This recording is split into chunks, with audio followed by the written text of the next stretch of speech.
Bismillahirrahmanirrahim. Assalamualaikum warahmatullahi wabarakatuh. Alhamdulillah wassalatu wassalamu ala rasulillah wa ala alihi wa sahbihi wa man tabi'ahu wa mawalah. Rabbi shrah li sadri wa yassir li amri wa hlul 'uqdatam min lisani yafqahu qawli.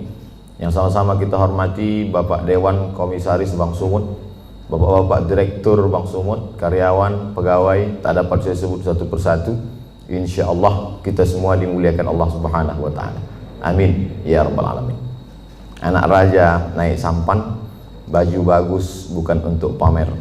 Bagaimana tahu muka tampan kalau muka ditutup masker?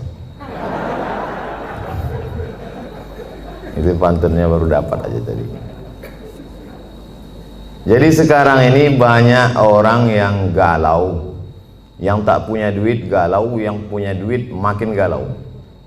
Karena begitu banyak orang yang meninggal karena COVID-19. Itu yang datang itu baru COVID-19, belum COVID-20, belum COVID-21. Oleh sebab itu maka menghadapi ini tidak ada cara dan jalan lain kecuali berserah diri kepada Allah Subhanahu wa taala. Kita diajarkan Nabi Muhammad SAW, mau ada COVID walaupun tak ada COVID, keluar dari mulut kita itu sama. La haula wala quwata illa billah. Jadi kita diajarkan itu bukan sejak ada COVID ini saja. Sebelum COVID itu ada muncul, kita sudah berkata bangun pagi, alhamdulillahillazi ahyana, dia yang menghidupkan kami, wa amatana, sebelumnya kami mati, wa ilaihin nusyur, dan kita pun akan kembali kepada dia. Ini menghadapi COVID ini manusia ini terbagi dua, Eka dan Eki, ekstrim kanan, ekstrim kiri. Yang ekstrim kiri tak ada COVID itu, malah ditantangnya, mana COVID itu biar kukunyah-kunyah.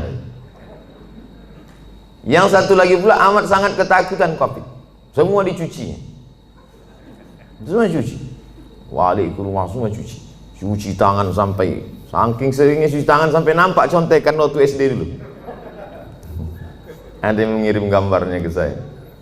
Oleh sebab itu kita Ahlus Sunnah wal Jamaah berpegang wa kadzalika ja'alnakum ummatan wasata. Kami jadikan kalian ini umat yang pertengahan. Tidak terlalu berani kepada COVID karena dia memang penyakit, dia virus, benda itu memang ada. Virus ini ada dari dulu. Virus flu, influenza. Sampai sekarang belum hilang. Maka banyak orang kena influenza. Virus penyakit kuman malaria sampai sekarang masih ada. Jadi yang namanya virus, kuman, bakteri, penyakit itu ada. Ada yang mati, ada yang tak mati. Jadi kemarin kebetulan saya ceramah di rumah sakit, ketemu sama dokter. Kata Pak Dokter, Ustadz Somad, itu sebetulnya kalau kita cuci tangan itu membunuh bakteri. Kalau kita cuci tangan pakai hand sanitizer, pakai sabun, itu membunuh bakteri, Ustadz. Adapun virus tak mati, kata dia. Saya tak pula saya tanya apa beda virus sama bakteri. Nampak kali bodoh kita kan? Masa profesor nanya? Ya, diam aja, saya angguk-anggukkan aja. Jadi Ustadz Somad, itu virus itu cara mematikannya bukan dengan cuci tangan, Pak Ustadz. Saya diam aja, saya dengar terus. Cara mematikannya itu jangan kasih dia makan. Makanan virus itu gula. Maka kalau tak ada gula, mati dia. Jadi bagaimana cara membunuhnya? Kata dia banyak-banyak puasa sunat. Memanglah itu ajaran Nabi Muhammad SAW. Jadi kalau orang yang faham hikmah di balik ini, maka sesungguhnya dia tahu bahwa Nabi Muhammad SAW itu tidak hanya mengajarkan kita doa, tak hanya mengajarkan baca yasin, tahlilan, takziah. Bukan hanya itu, bahkan sampai ke virus, bakteri, pandemi, wabah abad 21 pun sudah diajarkan Nabi sejak 14 abad yang silam. Apa kata Nabi? Iza sami'tum bihi, kalau kau dengar ada suatu wabah terjadi di suatu negeri, la taqdimu ilaihim, jangan kalian datang ke situ. Kalau ada suatu wabah terjadi, sudah ditetapkan bahwa negeri itu zona merah, zona hitam, jangan kau datang ke sana.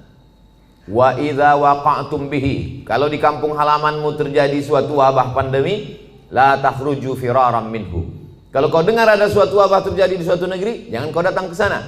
Dan kalau kau berada di suatu negeri terjadi wabah di situ, jangan kau keluar dari kampungmu. Itulah yang dikenal orang sekarang dengan istilah PSBB, lockdown, social distancing.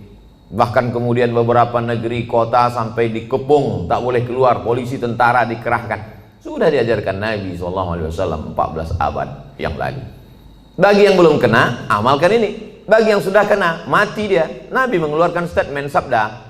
Apa kata Nabi? Al-mat'unu syahid. Orang yang mati kena penyakit wabah, syahid, maka matinya mati syahid. Orang yang mati syahid itu selamat dari 4. Tak merasakan sakratul maut, tak merasakan azab kubur, tak merasakan hisab, langsung masuk surga. Jadi Nabi itu sudah berikan 2 langkah. Bagi yang belum kena, ini obatnya. Yang sudah kena, ini obatnya.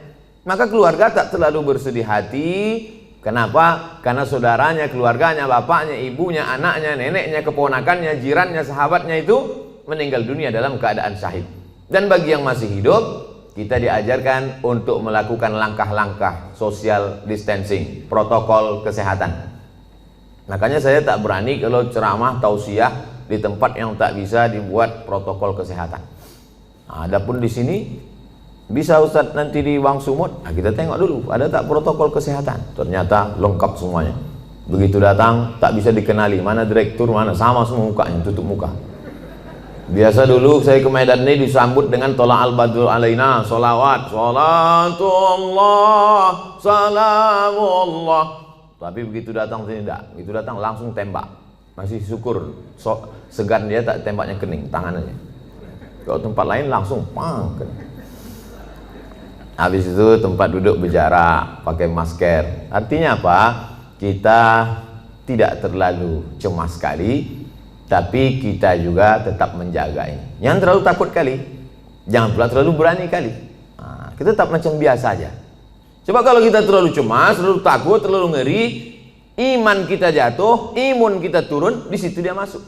Jadi agak beranikan sedikit, biar jangan apa kali COVID itu. Begitu kalau orang Medan. Kalau orang Jakarta kan kalau ada AC mati kan dibilangnya, lu tolong hidupin tuh AC biar agak dinginan dikit. Kalau orang Medan enggak. Apa? Tolong kau hidupkan apa itu biar jangan apa kali.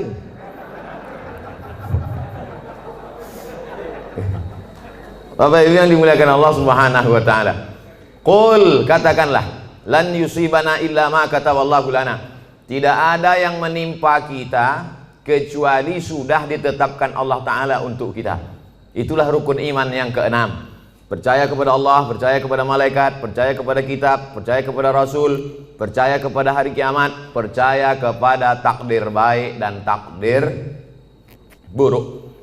Akhbirni anil iman. Apa itu iman wahai Muhammad sallallahu alaihi wasallam?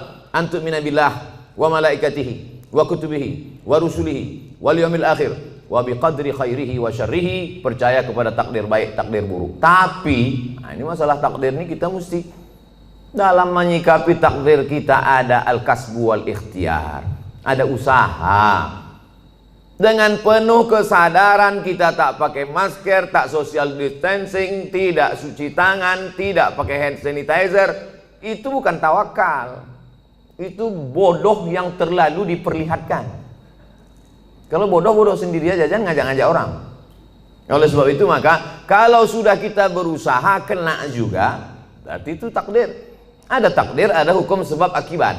Pejamkan mata, tak usah tengok kanan kiri, nyebrang di jalan. Itu bukan takdir, sebab akibat. Tapi setelah kita berusaha tengok kanan, tengok kiri, tengok kanan, tengok kiri, menurut kita sudah aman, ditabrak juga. Tidak ada cara lain kecuali beriman kepada takdir baik dan takdir buruk.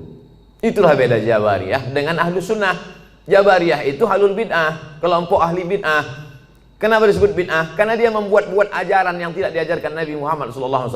Jabariyah artinya terpaksa. Kata dia hidup ini terpaksa, tak ada pilihan. Kenapa kau tak pakai masker? Aku terserah aja lah, mau mati matilah. Oh, tak bisa begitu. Kita harus ada ikhtiar, harus ada usaha. Begitu juga dalam masalah mengambil rezeki, begitu juga dalam masalah menolak bala. Itu semua air minum yang di depan meja itu, di depan kami, di depan saya tadi, itu memang sudah diperuntukkan untuk saya. Air minum itu untuk saya, kue kotak itu untuk saya. Tapi karena saya tak ada usaha untuk membuka dan meminumnya, maka saya tak bisa ke mulut saya. Walaupun sudah diuntukkan untuk saya. Itu tentang masalah menarik rezeki. Begitu juga dengan menolak bala. Kalau tidak ada usaha ikhtiar dari kita, bawa sepeda motor kerja, dikunci stangnya. Habis itu beli pula gembok, kunci ban depan. Habis itu rantainya digembok pula. Kemudian ban belakang itu ikatkan ke pohon pinang. Pas pulang sore, diambil pencuri itu sama pokok-pokok pinangnya sekalian. Maka itu takdir. Itu takdir namanya. Beriman kepada takdir baik, takdir buruk. Tapi orangnya cengengesan, lalu kemudian tak tentu arah, entah bagaimana ceritanya, otaknya tak fokus, mau berangkat, ditinggalkannya kunci situ, naik dia ke atas, asik nelpon, iya betul, kiki, tinggal kunci. Habis itu turun ke bawah, lapor sama security, Pak security, motor saya tinggal hilang. Gimana keadaannya? Tadi saya tinggalkan kunci. Ah, mampuslah kau, kata dia. Kenapa? Berarti kurang usaha, tak ada ikhtiar. Itu yang diajarkan Nabi Muhammad SAW. Jadi ke suatu ketika seorang sahabat masuk ke dalam Masjid Nabawi. Ditanyanya Nabi, ya Rasulullah, itu ontaku di luar, belum kutambatkan. Aqiluha wa atawakal, am utliquha wa atawakal. Ku lepaskan aja begitu baru aku tawakal, atau ku tambatkan dulu ke pokok kurma baru bertawakal. Kata Nabi, kau ikatkan dulu, kau tambatkan dulu baru kau bertawakal. Sebetulnya itu pikiran sederhana saja. Cuman sahabat ini mau ngetes cemana sebetulnya ajaran Islam ini. Apakah perlu usaha atau tawakal saja? Kata Nabi, kau tambatkan dulu, kau ikatkan dulu, kau yakinkan dulu dia tak lari. Setelah itu barulah kau tawakal kepada Allah. Begitu dalam masalah mencari rezeki, begitu juga dalam masalah menolak bala. Wa iyam sasqallahu bidurrim fala kashifa lahu illahu. Kalau kau ditimpa suatu musibah, penyakit, kehilangan, kebakaran, tumpur, hilang, bangkrut, tidak ada yang bisa menyingkapkannya kecuali Allah. Wa yuridka bi khairin fala radda li fadlih. Tapi kalau Allah mau ngasih kau rezeki, mau menaikkan jabatanmu, maka tak pula ada yang bisa menolaknya. Itulah makanya setiap subuh kita katakan raditu billahi Rabbah, aku ridha menerima segala sesuatunya. Hanya saja kadang orang kita ini salah pasang. Kalau ada terjadi sesuatu musibah terjadi, dia katakan ikhlas ya, ikhlaskan aja. Sebetulnya yang tepat itu bukan ikhlas, ridha. Ridha menerima ketetapan Allah Subhanahu wa taala. Ridha itu bahasa kitanya apa? Ridha itu artinya plong, berlapang dada. Seperti ridhonya orang mati dimandikan oleh orang yang memandikan jenazah. Begitulah ridha kita kepada takdir ketetapan Allah. Sebagaimana orang mati dimandikan. Ibu, bapak pernah menengok orang mati waktu dikorek hidungnya melawan dia? Yang kau cucuk-cucuk hidung gitu? Tak ada. Terserahlah, mau kalian cucuk hidungku, telingaku, terserah. Makanya waktu kita masih hidup ini baik-baik sama orang. Nanti balik dari sini cari di RT RW itu siapa yang memandikan jenazah, baik-baik sama dia. Kalau kita sombong-sombong sekarang, pas kita mati nanti disemprotnya pakai door smear. Apalagi Bank Sumut ada program santunan, santuni mereka memandikan jenazah, orang yang menguburkan, orang yang supir ambulan. Kalau mati kita, supir ambulan tuh baik sama kita, pelan-pelan dibuatnya, lari-lari 20. Coba kalau kita sombong angkuh, dibuatnya 120, rantuk-antuk kepala kau di belakang. Nyawa baru tercabut, sakitnya belum hilang, lempang. Baru kau tahankan dulu, sombong kali kau kan, kata dia. Oleh sebab itu maka ini semua adalah bagaimana kita menyikapi hidup. Hidup ini dari dulu sampai sekarang begini-gini aja. Dari sejak zaman Nabi Adam sampai Adam Smith, hidup ini begini-gini aja.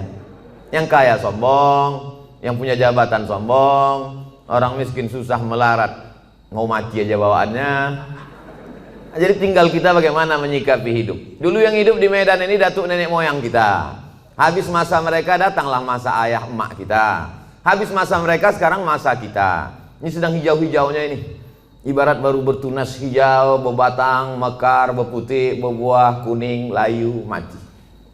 Yang di hadapan saya ini hijau-hijau semua. Maskernya maksudnya. Sampai masanya kita akan menguning dan layu. Saya ini agak kuning sedikit. Habis itu tak lama ini layu dan mati.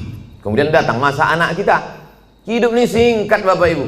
Tapi kalau salah kita menyikapi hidup, penyesalannya luar biasa. Takut mati, takut pensiun, takut tak ada duit, takut susah, takut tak ada kerja, pergi ke dukun. Pak dukun, tolong aku. Dalam hati dukun tuh, aku udah lama juga minta tolong sama hantu ini, kata dia. Minta tolong lah pula sama dukun. Ilaha illallah Muhammadur Rasulullah. Tidak ada tempat minta tolong kecuali hanya kepada dia. Itulah yang kita katakan 17 kali sehari semalam. Iyyaka na'budu wa iyyaka nasta'in. Iyyaka na'budu, hanya kepada Kau saja aku minta tolong. Iyyaka nasta'in, hanya kepada Engkau aku beribadah, kepada Engkau saja aku minta segala pertolongan. Makanya waktu subuh, sebelum terbit matahari, sebelum masuk kantor, sebelum kerja, itu dulu yang ditanamkan dalam diri. Tidak ada tempat minta tolong kecuali dia. Makanya ayatnya diatur oleh Nabi. Ayatnya tak boleh ganti-ganti. Ayatnya mesti itu, tak boleh tukar-tukar. Qabliyah subuh, rakaat pertama kuliah, rakaat kedua hanya dia saja. Waladdallin, amin. Qul huwallahu ahad, esa, tunggal tak berbilang. Minta hanya kepada dia. Allahus, jangan ragu-ragu ucapannya. Allahus samad. Coba tengok terjemahannya. Allahus samad, hanya dia saja tempat bergantung. Jangan bergantung kepada kawan. Hari ini kawan, besok berubah menjadi lawan. Jangan bergantung dengan atasan. Besok masanya berganti atasan, berubah dengan yang lain. Jangan bergantung dengan siapapun. Ibu jangan terlalu bergantung dengan bapak. Nanti bapak itu kawin lagi, ibu stres. Provokator Ustaz nih. Enggak. Aku cuman, beban ini sama-sama berat. Tapi kalau kita siap dengan tak siap, itu beda. Kita tak siap menerima beban ini, akhirnya kita down, jatuh. Ini ada semen. Kita tanya dulu beratnya berapa? 1 sak. Yakinkan bahwa 1 sak itu 50 kilo. Sehingga ketika dia datang kita siap. Jangan kita tanya sama Ustaz, Ustaz, 1 sak zakat fitrah itu berapa? 3 kilo. Itu 1 sok. Disangkanya 3 kilo, pas ditimpa tumbang, jatuh, mati. Ya kalau mati langsung, kok setengah mati? Stroke 6 bulan? Berkulit-kulit mata, tak mati-mati. Datang Ustaz Somad suruh baca doa, baca Yasin 3 kali. Alhamdulillah Pak Ustaz, udah mati. Lalu soal itu Bapak Ibu yang dimuliakan Allah, semua kita ini mati. Tak ada yang tak mati. Michael Jackson berapa duitnya mau menyogok Tuhan supaya tak mati? Tak bisa. Dibuatkannya sudah 1 kapsul supaya dia masuk ke dalam, supaya malaikat maut tak masuk ke dalam. Sudah disebutkan Allah dalam Quran, aina ma takunu yudrikumul maut. Dimanapun kau berada, kematian akan datang menjumpai kamu. Bukan kita mencari mati itu. Mati itu datang menjumpai kita. Coba tengok bunyi ayatnya. Yudrikumul maut, mati itu datang menjumpai kamu. Jadi kalau ada orang hari ini petantang-petantang, mana mati itu? Sini, sini. Sabar aja kau. Kalau memang udah datang, nanti tak usah kau panggil, datang juga dia. Yudrikumul mautu, kematian datang menjumpai kamu, walau kuntum fi burujim musyayyadah, walaupun kau berada di tempat peti yang kokoh. Karena dulu orang kafir musyrik jahiliyah itu dipakunya kotak, masuk dia ke dalam, ditanya sama kawannya, kenapa kau dalam? Mudah-mudahan malaikat maut tak bisa masuk ke sini. Aina ma takunu, dimanapun kau berada. Mati jangan dicari. Mati tak perlu kita cari, tapi kita bersiap apa yang akan kita bawa untuk mati menghadap Allah Subhanahu wa taala. Lan tamuta nafsun qabla an tastakmila rizqaha wa ajalaha. Orang tidak akan mati sebelum 2 penuh. Rezekinya penuh, ajalnya penuh. Asal sudah penuh, jalan. Kita ini macam truk. Selama belum penuh, berhenti dia. Asal sudah penuh, jalan. Abdul Somad belum penuh lagi. Bapak-bapak di depan sama ibu ini pun nampaknya belum lagi penuh. Asal sudah penuh. Makanya wafat itu artinya penuh. Wafat artinya penuh. Kemana sih anu? Udah penuh Pak Ustaz, udah jalan duluan. Nanti kalau nampak kawan macam-macam dia, tak sholat dia, tak zikir dia, tak sedekah dia, kasih tahu sama dia. Ku tengok kau udah agak-agak penuh ini. Bapak Ibu yang dimuliakan Allah Subhanahu wa taala. Ustaz takut tak mati itu? Saya tidak takut kali.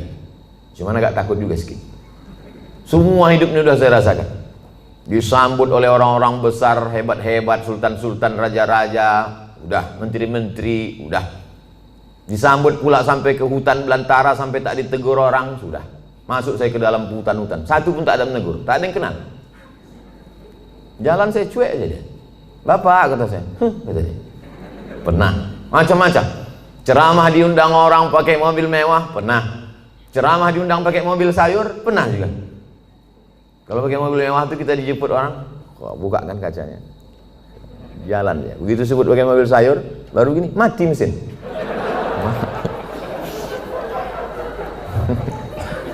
Macam-macam hidupnya sudah. Dikurung orang dalam kamar, dicabutkannya pedang panah. Mana itu Abdul Somad, anti kebinekaan, mau kubunuh dia, mana katanya. Garangnya luar biasa. 3 bulan sesudah itu dikirimkan video, dikerangkeng dalam penjara. Mampus kau kata saya. Tapi nggak kuat-kuat kali dalam hati aja. Macam-macam hidup ini sudah.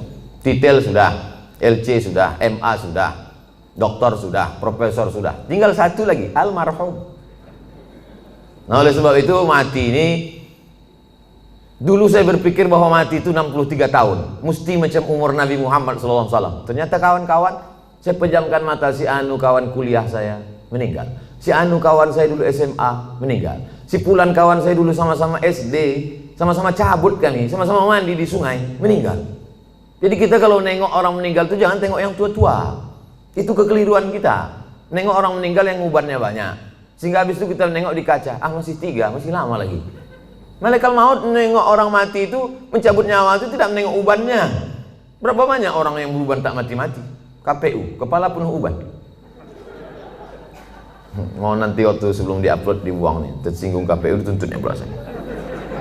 Saudara yang dimuliakan Allah Subhanahu wa taala, oleh sebab itu maka bagaimana kita menjalani hidup ini, yang masa lalu sudah lewat, yang masa akan datang kita tak tahu, maka kita jalani yang masa sekarang, bagaimana kita melangkah ke depan. Maka bangun pagi, bangkitkan semangat, aku hari ini masih diberi Allah kehidupan, langkahkan kaki, berangkat ke tempat kerja, bismillahirrahmanirrahim, la haula wala quwata illa billah. Tetap bawa STNK BPKB. Jangan pula macam la haula wala quwata, langsung lampu merah tak pandang lagi. Tangkap semua polisi. Kenapa kau tak ikut patroli lalu lintas? La haula wala quwata illa billah. Bukan kau aja yang dengar pengajian Ustaz Somad, aku penonton juga kata Pak Polisi. Macam kau aja yang pengajian gitu. Oleh sebab itu maka setelah kita berangkat di tempat kerja itu serius kita. Kenapa? Karena kita mencari rezeki yang halal untuk makan, keluarga, anak, sekolah. Mudah-mudahan anak-anak kita ini menjadi anak yang soleh dan solihah. Berdoa dia tengah malam waktu kita mati. Bangun dia jam 2 malam, tahajud di bentangnya sajadah. Apa kata dia? Rabbi firli wali walidayya warhamhuma kama rabbayani shaghira. Mengalir ke makam kita macam tetesan embun di tengah gurun pasir yang panas. Lapang alam barzah kita, terang kubur kita. Bagi yang belum punya anak, mudah-mudahan diberikan Allah anak soleh soleh. Ustaz Somad doakan saya punya anak Pak Ustaz. Insya Allah. Berapa umur kau sudah? 40. Kenapa kau belum punya anak? Belum nikah Pak Ustaz. Ilaha illallah. Oleh sebab itu ada usaha dan ikhtiar. Anak-anak itu masukkan dia ke TK Quran, SD Quran, TK Quran, insya Allah. Masukkan dia ke TK Quran. Anak saya masuk TK Quran, tamat TK Quran, hafal juz 30. Coba baca, udah sampai mana tadi yang di sekolah tadi diajarkan ibu guru? Dibacanya lah. Amma yatasaalun 'anin naba'il 'azim alladzi hum fihi mukhtalifun. Kalla saya'lamun, summa kalla saya'lamun. Menetes air mata kita, karena di mata kita anak itu tak pernah besar. Kita tetaplah menengok dia ketika tapak kaki najwa jari, panjangnya sejengkal. Tiba-tiba bisa dia hafal amma yatasaalun. Netes air mata kita. Masukkan dia ke TK Quran. Supaya jangan lagu-lagu itu yang dinyanyikannya. Topi saya bulat, bulat topi saya. Kalau tidak bulat, bukan omak saya kan. Usahlah lagi yang nyanyi ini juga lagi. Mulailah TK Quran, lalu kemudian masuk SD Quran. Ada terbuat situ iklan. Masukkan anak anda SD Quran, 1 tahun setengah juz, tamat dia 6 tahun 3 juz. TK 1 juz, SD 3 juz, udah 4 juz. Cukuplah itu sudah. Nanti masuk pula SMP Quran. Aku tak tahan anak ini pesantren Pak Ustaz. Paham saya, orang Medan tak bisa berpisah dengan anak rindu. Anak pagi mau makan lontong sayur, ayam penyet, ayam patah, ayam mati. Tak tahan masukkan ke pesantren, masukkan boarding school. Pagi sebelum berangkat kerja, letakkan dia. Belajar kau di sini anak, letakkan dia jam 7 pagi. Kita pun berangkatlah lanjut. Jam 8 sampai karena macet dan semacamnya. Lalu nanti sore pulang jam 4, jam 5 jemput dia balik ke rumah. Tahan Pak Ustadz boarding school, antarkan dia ke sana. cari ini. Ada di daerah Tembung, ada di daerah Kutalimbaru, dulu tempat saya sekolah di Darul Arafah, ada pula di daerah, banyak keliling Medan ini. Masukkan dia, sebulan sekali jenguk. Saya Pak Ustadz tak tahan, anak saya ini 3 kali sehari saya jenguk. Makan pagi, makan siang, makan malam. Memanglah berat berpisah. Sayang sama anak ini bukan kita letakkan di celak ketiak. Sayang sama dia kita tinggalkan dia demi masa depan dia. Siapa yang bisa menjamin, menjaga dia? Siapa yang bisa diantara bapak ibu ini menjaga anak-anak kita bebas dari narkoba, bebas dari sabu, bebas dari cabut? Siapa yang bisa menjamin anak-anak kita ini cabut? Tak ada yang bisa menjamin. Kita pun dulu cabut. Saya dulu sekolah di Sisingamangaraja, Unifa, Muallimin. Pernah juga cabut ke Deli Plaza, ke Medan Plaza. Makanya waktu lewat di Medan ini saya cari manalah tempat cabut dulu, hilang udah semua. Pernah, cuma tak sering-sering kali. Saya sebetulnya tak jahat, kawan-kawannya aja. Begitu hebatnya pengaruh kawan terhadap anak-anak kita. Dan kita tak bisa kontrol kawan dia, karena pergaulan ini luar biasa. Itu mempengaruhi pola pikir. Tapi kalau kita tinggalkan dari pondok pesantren, maka insya Allah benteng terakhir. Bapak ibunya sudah selamat insya Allah. Tapi ini generasi kita ini kalau tidak kita selamatkan, kita carikan dia rezeki yang halal. Melangkahkan kaki dari rumah, aku meninggalkan semuanya ini wahai anakku adalah untuk mencarikan nafkah engkau yang halal, supaya kau jadi orang, supaya kau jangan jadi hantu setan, supaya kau nanti selesai kuliah, supaya kau menjadi berbakti kepada negara, bangsa, agama, orang tua. Maka niat kita itu sampai mati kita. Man mata duna malihi fahuwa syahid. Siapa yang mati mempertahankan harga dirinya, harta bendanya, maka matinya mati syahid, kata Nabi SAW. Dalam mencari nafkah ini pergi, capek, keluar kota, segala macam, meninggal dunia, maka matinya tetap mati syahid. Syahid itu tidak hanya orang yang berjuang fisabilillah di Palestina, tidak, tapi orang yang mencari harta yang halal. Oleh sebab itu tetap semangat. Ini banyak orang yang memisahkan diri. Kalau di masjid, semangat. Kalau sedang umroh, semangat. Pas di kantor, lesu, letoy, loyo, lunglai, mau mati. Pas ada gajian, baru semangat. Apa ini? Hancurlah negara ini kalau semangat kita ini hilang. Ada pula orang memahami agama itu hanya untuk mati saja. Aku sebetulnya malas dengar pengajian ini. Kenapa? Itulah Ustaz itu sedikit cerita mati aja. Cerita mati aja. Memanglah kita ini mau mati, tapi pengajian itu adalah membuat kita bersemangat apa bekal yang akan kita bawa sebelum kita mati. Makanya yang kaya-kaya, yang hebat-hebat sebelum mati bangun masjid. Apa nama masjidnya? Ya terserah. Macam-macam nama masjid. Ada sebutnya masjid nama dia, ada masjid itu dibuatnya Al-Ikhlas, ada masjid At-Taqwa.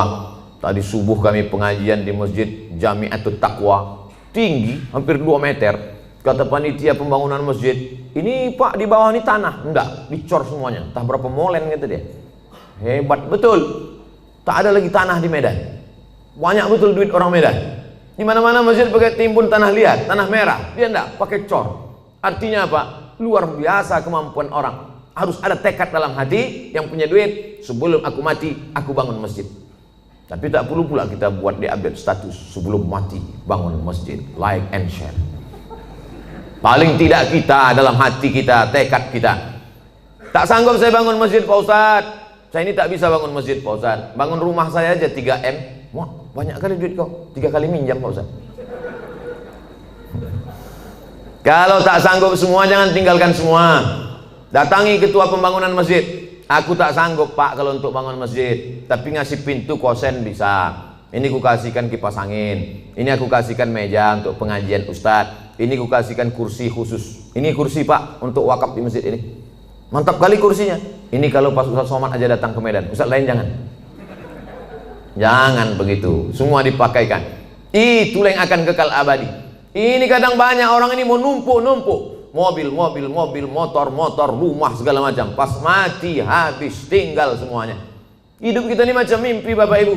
Kata Sayyidina Ali An-Nasu Niyam, manusia ini tidur semuanya. Bapak ini sedang tidur, ibu sedang tidur, semua kita ini sedang tidur. Kita baru terbangun itu ketika kita mati, barulah kita tersadar rupanya kita ini sedang dalam tidur panjang dan sedang mimpi lelap-lelapnya. Ada yang sedang mimpi jadi ustadz terkenal, ada yang sedang mimpi jadi pengacara, ada yang sedang mimpi jadi bankir, ada yang sedang mimpi macam-macam mimpinya, ada yang sedang mimpi selingkuh. Setelah mati barulah kita tahu kenyataan. Oh, ternyata ini hidup hanya mimpi saja.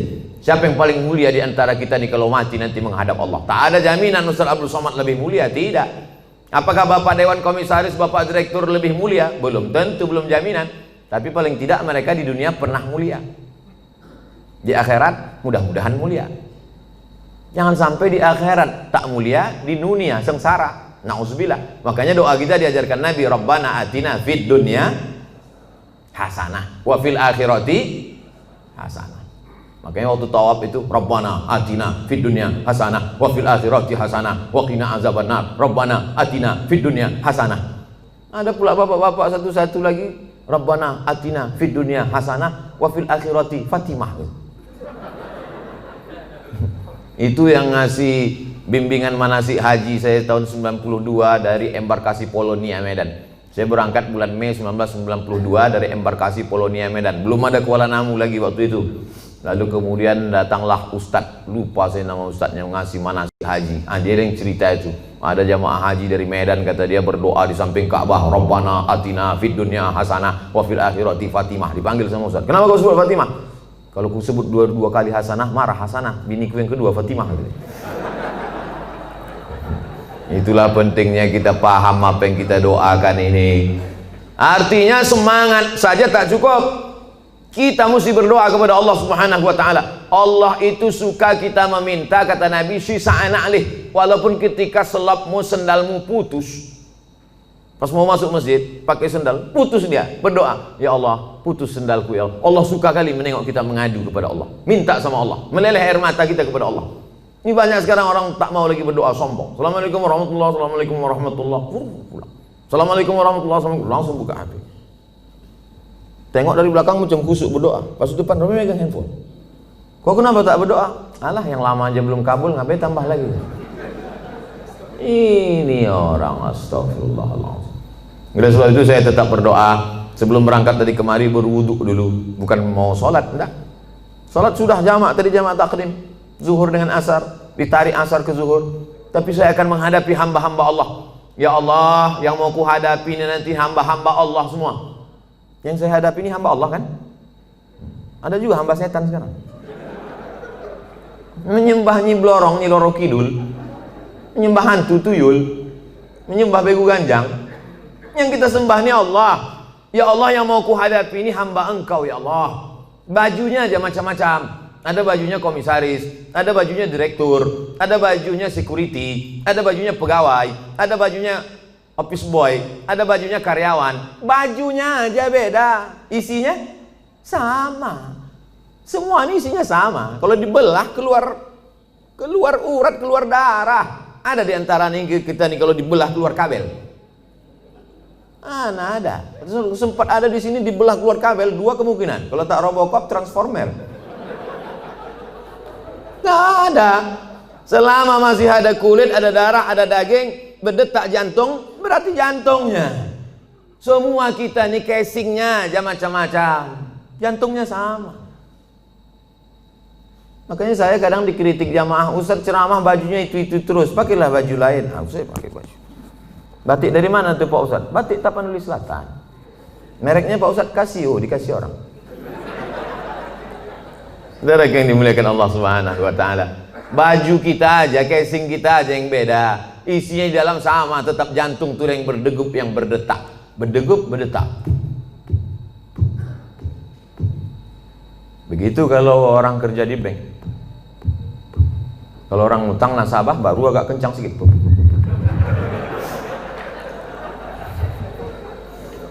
Ini kan yang di depan saya ini banyak-banyak semua duitnya.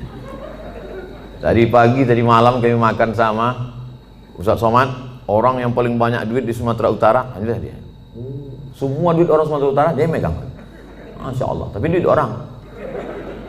Apa ini dimuliakan Allah Subhanahu wa taala? Oleh sebab itu maka berpikir kita, apa yang nanti ku bawa setelah aku mati ini. Tadi saya SMS ada salah seorang penulis di Jakarta. Tolong Bapak tuliskan sejarah hidup saya. Aku tak sempat menulis. Baru sebentar menulis 2-3 kata datang telepon. Ustaz bisa tausiah, baru menulis tak fokus. Tolong kau tuliskan sejarah hidupku. Kalau bisa yang inspiratif supaya nanti ketika aku mati anak cucuku membaca semangat dia menjalani hidup. Mudah-mudahan itu menjadi amal soleh. Siap Pak Ustaz, kami tulis. Nanti kalau udah siap kita adakan bedah buku di Islamic Book Fair di Jakarta. Jangan lupa subscribe, like, and share. Saudara yang dimuliakan Allah Subhanahu wa taala. Jadi apa yang bisa kita tinggalkan setelah kematian? Kami tadi pagi melewati Old Town, kota tua. Wah, bagaimana Medan tahun 1800, 120 tahun yang lalu. Ini gedung ini kota tua ini. 100 tahun yang lalu disitulah orang-orang kaya, disitulah datuk-datuk, disitulah sultan-sultan, disitulah Belanda-Belanda, disitulah orang-orang hebat. Hari ini hanya tinggal sarang laba-laba, rumah tinggal, rumah tua. 100 tahun yang lalu. Begitu juga dengan 100 tahun yang akan datang. Kalau tak kiamat dunia ini, kita hanya tinggal kenangan saja. Yang kaya sekarang akan mati, yang hebat punya jabatan akan menghadap Allah Subhanahu wa taala. Oleh sebab itu, yang pertama, bangkitkan semangat kerja. Anak-anak kita didik, dia pula akan mendidik anak dia akan mendidik cucu cicit dia, maka kita mati, mereka tetap mengirimkan doa kepada kita. Kalau kita ajarkan doa dikirimnya. Kita ajarkan lagu lah dikirimnya. Meninggal kita, tak pernah kita ajarkan doa. Datanglah dia dengan anaknya, dengan istrinya, dengan menantu kita, semuanya pakai baju hitam semuanya. Baju hitam, celana hitam, kerudung hitam, topi hitam, kacamata hitam. Dibuatnya tulisan, kunjungan Men in Black. Tapi kalau kita ajarkan dia Bismillahirrahmanirrahim, Yasin wal Qur'anil Hakim, innaka laminal mursalin ala siratim mustaqim, tanzilal azizir rahim, iqra'uha ala mautakum. Kalau kamu ziarah, bacakan itu, ziarah kubur. Payah Pak Ustadz, bawa Yasin nih payah. Kan ada Play Store. Tulislah di situ, Quran digital. Enter. Sekarang jangan. Tak ada signal sekarang. Ada Play Store, download Quran digital. Buka surat 36 Yasin, baca. Malam Jumat buka surat yang ke-18, 17 Al-Kahfi, baca Al-Isra Al-Kahfi. Man qara'a surat Al-Kahfi, paksa-paksakan diri. Kalau menunggu lapang, menunggu luang, tak akan ada waktu lapang, tak akan ada waktu luang. Nantilah Pak Ustadz, udah agak-agak besar anak sedikit, nanti waktu lapang luang baru saya baca Quran. Tak ada. Sempat-sempatkan diri dari sekarang. Ibu-ibu alhamdulillah menyempatkan diri pengajian. Di wirid Yasin di daerah perumahan, di daerah ikut. Pengajian-pengajian di kantor ikut. Kau tak ngaji? Nantilah, udah anak-anak besar. Anak besar makin sibuk. Kau tak ngaji? Nantilah anak nikah. Anak nikah makin sibuk, bercucu. Ibu ini kenapa tak datang lagi? Jaga cucunya Pak Ustadz. Padahal kalau kita mati bukan mau cucu itu ikut. Pernah Bapak Ibu nengok orang meninggal cucunya ikut? Gak ada, paling nangis saja di atas. Nenek, gitu. Mau kau masuk? Enggak. Bukan saya mau hasut Bapak Ibu tak sayang sama anak cucu. Silakan sayang, tapi pikirkan kita. Sayang sama dia, masukkan dia pesantren. Sayang sama dia, ajarkan dia baca Quran. Sayang sama dia, suruh dia menghafal Yasin. Yang paling bagus baca Yasin. Kalau tak bisa baca Yasin, baca di bawah Yasin Al-Fatihah, Qul huwallah 11 kali, Qul a'udzu falaq sekali, Qul a'udzu nas sekali. Ziarah kubur. Kemarin saya ziarah ke makam abang saya Pak Ustadz. Cemana Bapak? Lalangnya setinggi tegak Pak Ustadz. Dulu bukan main dia sayang sama anak-anak itu Pak Ustadz. Setinggi tegak lalangnya Pak Ustadz. Itu menunjukkan mereka tak pernah ziarah. Kalau mereka datang, apalah salahnya, apalah susahnya kalau mereka bawakan mesin potong rumput. Padahal dulu waktu hidup almarhum itu dikasihnya rumah, dikasihnya mobil, dikasihnya kebun. Setelah dia meninggal, mesin potong rumput pun tak terbawakan orang itu Pak Ustadz. Jadi Bapak kemarin ziarah ke abang Bapak itu segitu tinggi lalang? Iya Pak Ustadz. Berarti selama ini Bapak tak ziarah juga? Saudara kandung pun tak ingat, anak kandung pun tak ingat. Ustaz Somad masih ingat ziarah? Ya, kami jalan darat dari Pekanbaru. Saya sempatkan sampai pula di kisaran jam 10, jam 11 malam. Tetap saya ziarah jam 12 malam. Jam 12 malam ziarah. Tak takut Ustaz sama hantu. Hantu itu takut sama saya. Saya sama hantu. Tuh katanya. Kita takuti Ustaz Somad? Tak usah, kita yang takut sama dia. Sok hebat kali Ustaz Somad. Bapak Ibu yang dimuliakan Allah Subhanahu wa taala, kita bacakan ketika ziarah kubur salam. Ketika lalu kita ucapkan salam. Assalamualaikum ya ahlad diyar minal mu'minin wa inna insyaallah bikum lahiqun yarhamullahul mustaqdimin wal mustakhirin nas'alullaha lana wa lakumul afiyah. Oh, panjang ternyata salamnya Pak Ustaz. Ya, itu yang diajarkan Nabi. Kami selama ini pendek aja Pak Ustaz. Apa salamnya? Assalamualaikum ya ahlal kubur. Jadilah daripada tidak salam sama sekali. Bagus kalau Bapak Ibu punya duit, buatkan baleho besar. Saya sangka larangan mengucapkan salam ke kubur. Buatkan baleho agak-agak sebesar itu. Saya kira kalau cuma sebesar itu tak sampai 500.000, bawakan ke baleho, buatkan, tempelkan di daerah-daerah kubur. Kalau ada duit 500.000, buat 5. Berapa ini satu ini Pak? Bapak tukang digital printing. Kalau satu ini berapa Pak? 150.000. Ini untuk salam untuk orang kubur. Nanti Bapak kalau mati dapat syafaatnya juga. 100.000, ambillah. Takut dia. Buatkan 5. Buatkan 5, tempel di beberapa kubur yang ada di Medan ini. Sehingga nanti kalau orang lewat di kubur itu, dia sempat mengucapkan salam. Assalamualaikum ya ahlad diyar minal mu'minin wa inna insyaallah bikum lahiqun yarhamullahu mustaqdimin wal mustakhirin nas'alullaha lana wa lakumul afiyah. Syukur-syukur sempat dia membacakan Al-Fatihah untuk semua yang ada di daerah makam ini. Assalamualaikum Al-Fatihah. Itu baik sekali. Simple amal kita, tapi bermanfaat. Ini saya tengok baleho besar-besar, tak ada manfaatnya. Buat baleho besar. Kalaupun mau dibuat tambahan di bawah, boleh. Jangan lupa coblos nomor sekian. Berpikir simple, tapi bermanfaat untuk orang banyak. Saya sudah bicara lebih kurang 50 menit. Sekarang jam 5:15. Saya jawab beberapa pertanyaan.